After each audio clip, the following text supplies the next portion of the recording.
नमस्कार दोस्तों, मैं आज आप लोगों को एक ऐसे शख्सियत से मुलाकात कराना चाहता हूं जो हमारे क्षेत्र ही नहीं पूरे गाजीपुर जिला के साथ साथ पूरे भारत भर में अपने जो कला का हुनर का जो जलवा दिखा चुके हैं। हमारे साथ हैं जी लिटिल चैम्प्स के प्रतिभागी ऋतिक गुप्ता जी। ऋतिक गुप्ता जी से मुलाकात करते हैं और हम सब लोगों ने YouTube पर और जी टीवी के इस शो में जो लिटिल चैम्प्स का हुआ था उसमें से इनके जलवा को देख चुके हैं। आइए हम इसे इनके जो संगीत सफर के बारे में कुछ बातचीत करते हैं और उसके बारे में इनसे ही खुद जबानी इनके बारे में जानकारी प्राप्त करते हैं। हाँ ऋतिक गुप्ता जी, आपका ये संगीत सफर कब से प्रारंभ हुआ और कैसे आपको ये लगा कि मुझे ये संगीत के क्षेत्र में ही जाना है? मैं जब 13-14 साल का था तब से मेरे पिताजी ने मुझे दिल्ली भेजा, क्योंकि मैं पढ़ने में बिल्कुल अच्छा नहीं था। अच्छा। मेरा पढ़ने में बहुत ही हालत का, पंजाबी में बोलते हैं ना, बेड़ा गिरा के मेरा। बेड़ा गिरा के मतलब जो भोजपुरी में नैया जो है ना एकदम मझधार में है। तो पढ़ाई में मैं बहुत बेकार था, तो पिताजी ने हमको दिल्ली भेजा कि ताकि वहाँ पे हम लोग काफी अच्छे घराने से, हम आपने जो भी हमारे पूर्वांचल के लोग देख रहे होंगे गाजीपुर जिला के, तो हमारे दादाजी बहुत ही प्रसिद्ध थे जिनका नाम है पोतन शाह। अच्छा अच्छा, हाँ। उनका नाम है पोतन शाह। हाँ, मैं ये तो उनका ही पूरे परनाती हूँ, उनका ही वंश हमारा चला आ रहा है। तो पूरे गाजीपुर में ही वो प्रख्यात है, यहाँ तक कि वाराणसी तक भी लोग उनको जानते हैं, मेरे दादाजी को, पर दादाजी को। इस नाम से तो सब तो लोग वाकिफ हैं। जी, तो मैं पढ़ाई में बहुत ही बेकार था, तो पापा बोलते यहाँ गांव में रहते हैं तो यहाँ पे मेरे को देख देख के लोग धिक्कारते थे कि बताओ, एक वो दादाजी और एक ये कि इतने पढ़ाई में बेकार। लेकिन उन लोगों का नजरिया गलत था कि उन्होंने सिर्फ मेरे को पढ़ाई के जरिए ही देखा उन लोगों ने। उस टाइम मेरा जो गाने का शैली था वो कम था, मैं गाता नहीं था उस टाइम पे। तो मेरे पिताजी ने मेरे को गाँव से दूर कर दिया, इसीलिए कि वहाँ दूर रहेगा तो गांव में रहेगा तो नाक नहीं कटेगी, दूर रहेगा तो कौन पूछने वाला, ऋतिक क्या कर रहा है, वहाँ पे पढ़ रहा है, बस काम खत्म। यहाँ पे तो हमेशा देखते हैं हाँ भाई, अरे पढ़ नहीं रहा, घूम रहा है, स्कूल नहीं गया, ये चीजें होती रहती है। तो दिल्ली में वहीं पे मैं गया कि मेरे को पढ़ना है जो भी चीजें। फिर उसके बाद मेरे गाने का शैली आगे बढ़ते गया। तो जैसा कि सर ने पूछा कि वो क्यों गाने के लिए ही आप गा ही रहे, क्यों? तो असल में मेरे से पढ़ाई होगी नहीं और न ही हम कुछ और काम कर पाएंगे पढ़ने लिखने में, तो इसीलिए हमसे गाना ही थोड़ा बहुत अच्छा हो जाता है, हम गाना ही गाते हैं इसीलिए। नहीं, वो तो अच्छी बात, बहुत बहुत शुभकामनाएं। और उसके साथ में ये दिल्ली में आप अकेले थे या आपके और भी माता पिता भी थे वो जहाँ पे आपको मदद मिली? जब पापा मेरे को छोड़े दिल्ली में, तो पापा मेरे साथ 1.5 साल रहे, 2 साल 2.5 साल आप जितना कह सकते हैं। उनके भी बैक में पेन था तो उनका अपना दवाई कराना था, तो मेरे साथ वो रहे तकरीबन। और मैं अपने मामा जी के पास था, हम दोनों माँ बाप, पापा और मैं अपने मामा जी के पास रहते थे, साल भर रहे। फिर पापा ने एक रूम ले लिया, मेरे को लेके रहने लगे 1.5 साल वहाँ पे हम लोग रहे। टोटल 2.5 साल मेरे साथ पापा जी रहे। फिर मेरे दादाजी एक्सपायर कर गए, उनका नाम था स्वर्गीय श्री दीनबंधु साहु गुप्ता। तो वो एक्सपायर कर गए, तो सारा जो घर का जो बोझ था सब पिताजी पे आ गया, इसलिए पापा चले गए। उन्होंने मेरे को बोला कि गाँव चलना है तो चलो, कोई दिक्कत नहीं। तो मैंने बोला नहीं, अब आपने वहाँ से भगाया तो कुछ बन के ही गाँव जाना है। अब मैं यहाँ पे आ गया हूँ तो मेरे को संगीत में कुछ करना है, गाँव जाऊंगा तो फिर वही हाल हो जाएगा। तो पापा को मैंने वापस गाँव अकेले भेज, मैं अकेले रहने लग गया। तकरीबन 4 से 5 साल हो चुके हैं।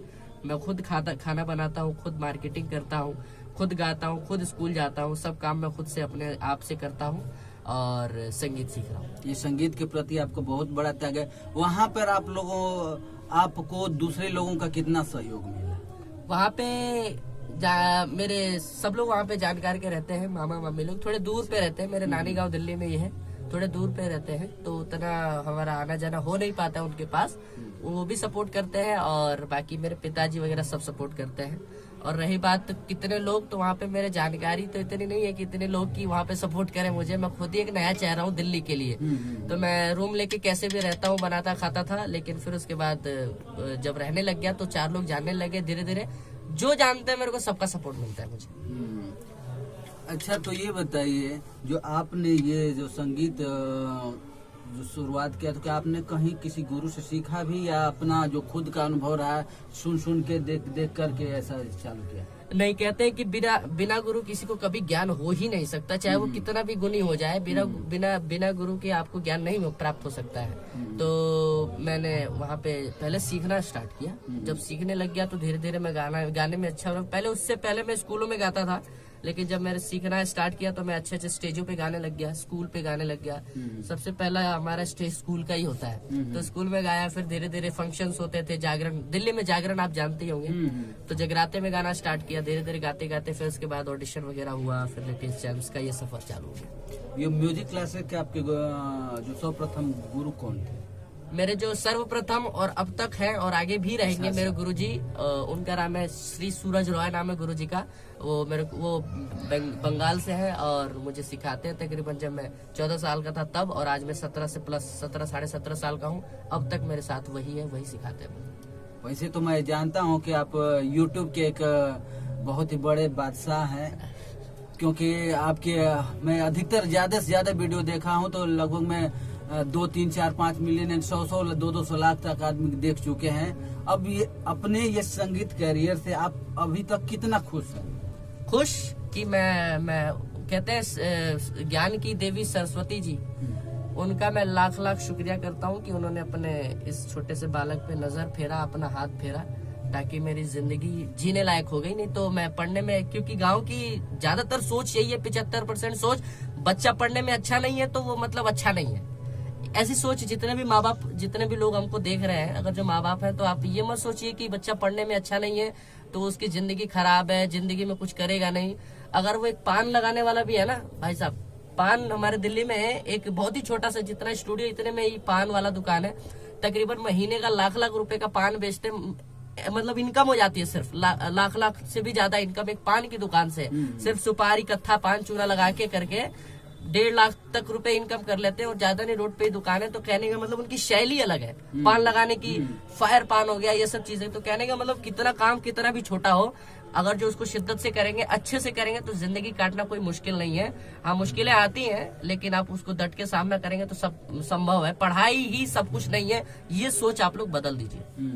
और ये आपने कहा कि मैं संगीत सीखा हूँ, तो संगीत सीखने का मतलब है आप भोजपुरी क्षेत्र से हैं, यानी भोजपुरी क्षेत्र से, भोजपुरी बोलते भी हैं। जी। ये भी मुझे मालूम है। और उसके साथ में तो आपने, ये मैं बहुत लोगों के द्वारा ये सुना हूँ कि जो भोजपुरी और हिंदी जो है, हिंदी में शास्त्रीय संगीत का उपयोग तो बहुत दिनों से आ रहा है, बहुत कर रहे हैं। थोड़ा सा भोजपुरी क्षेत्र में जो क्लासिकल जो है शास्त्रीय संगीत का उपयोगिता बहुत कम है, यानी कुछ ही सिंगर कर रहे हैं। तो आपने जो भोजपुरी में ये क्लासिक शास्त्रीय संगीत का उपयोग क्यों नहीं किया, और आपने भोजपुरी क्यों नहीं गाया? देखिए, भोजपुरी और हिंदी का जब बात आता है ना, तो मैं बीच मझधार में फंस जाता हूँ। क्योंकि अगर जो हिंदी को अगर जो सपोर्ट करूंगा तो ये होगा कि जिस मिट्टी से उगा उसको बहुत ही नीचा दिखाता है या उसको सपोर्ट नहीं करता है।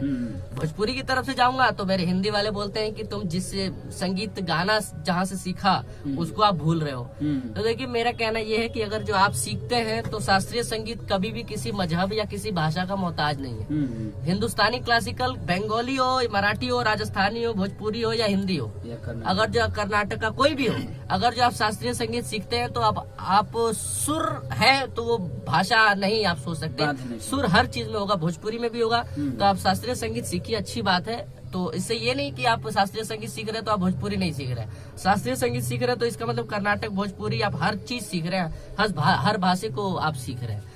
और कहने का आपने जैसे बताया कि भोजपुरी में कम उपयोग होता है शास्त्रीय संगीत का, तो देखिए कम उपयोग तो नहीं, जो अच्छे सीखे हुए होते हैं। हमारे पवन सिंह कितने प्रख्यात मतलब सिंगर हैं भोजपुरी के, आप अभिनेता राजा बोल सकते हैं, राजा बाबू बोल सकते हैं, उनको संगीत में इतने महारत हासिल है। तो उन्होंने सीखा है और वो आज भी सीखते हैं संगीत को। जिनको नहीं पता होगा, बिना सीखे आप कुछ नहीं कर सकते। भोजपुरी में बिना सीखे, जितने भी मेरे को सुन रहे हैं आप माफ कीजिएगा, आप सीख के गाएंगे तो भोजपुरी भी पवन सिंह के जैसा गा सकते हैं। पवन सिंह जी ने सीखा है, इसलिए इतने अच्छे गाते हैं कि हम भी फैन है उनके, बहुत अच्छा गाते हैं वो, उनके हम फैन है और उनको अपना गुरु तक मानते हैं। इतना अच्छा जो वो चीज गा के निकल जाते हैं, हम लोग सोचते रह जाते हैं।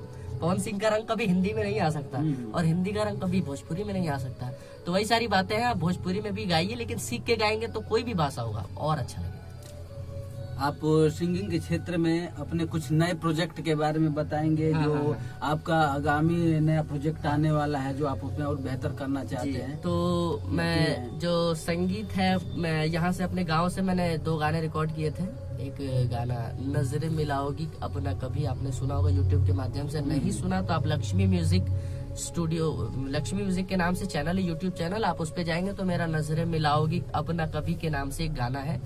बेवफा सनम के नाम से एक एल्बम है, वो एक गाने का है, आप सुनिएगा। और एक और कवाली है जो हमने और सर के बहुत ही जानकार और अजीज हैं अखंड रोहिणी जी, वो हम दोनों ने मिलके एक गाना गाया है कवाली, वो जल्द ही आपके बीच में आएगा, कुछ समय लग रहा है मैं उस गाने का बहुत थोड़ा झलकियां सुन पाया, लेकिन बहुत बेहतरीन बना है। हाँ, उसका इंतजार है हम सब लोगों को हाँ, कि वो गाना हम लोगों के बीच में आए, मार्केट में, और वो गाना धूम मचा दे और आपकी जिंदगी और जो इस संगीत का एक अच्छा मुकाम हासिल करे वो गाना। तो हमारे साथ में ऋतिक गुप्ता जी और ये स्टूडियो, ये गुलशन राजा जी म्यूजिक डायरेक्टर, यहाँ के आपका स्टूडियो का क्या नाम है?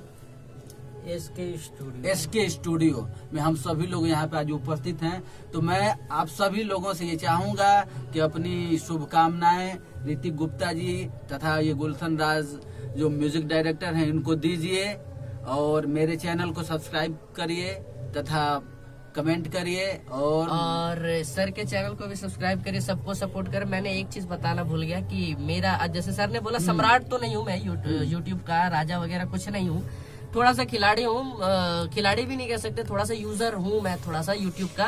तो मेरा एक चैनल है ऋतिक गुप्ता के नाम से यूट्यूब पे, तकरीबन आप लोगों ने बहुत प्यार दिया है, तकरीबन 11,000 से ऊपर सब्सक्राइबर हो चुके हैं, 12,000 होने वाले सब्सक्राइबर, तो उसको भी प्यार दीजिए। आप उसको सब्सक्राइब करेंगे तो मेरे कुछ जो अपकमिंग, आप जैसे बताया कि प्रोजेक्ट, तो उस पर आपको मिलते रहेंगे जानकारी यूट्यूब पे ऋतिक गुप्ता के नाम से जी। इसके लिए बहुत बहुत बधाई, ये इतने सब्सक्राइबर हुए हैं आपके और आपका चैनल, और आप दिनों दिन बढ़ते रहें। नमस्कार।